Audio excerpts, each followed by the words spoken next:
Hello mga idol, merong mga isda si ate dito, dalawang malaki, pinrito niya. Ano kaya recipe ni ate ngayon? Hinalo-halo po niya yung mga isda.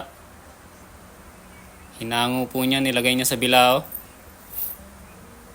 Mukhang masarap yung lulutuin ni ate ah. Nilagay po niya sa lamesa.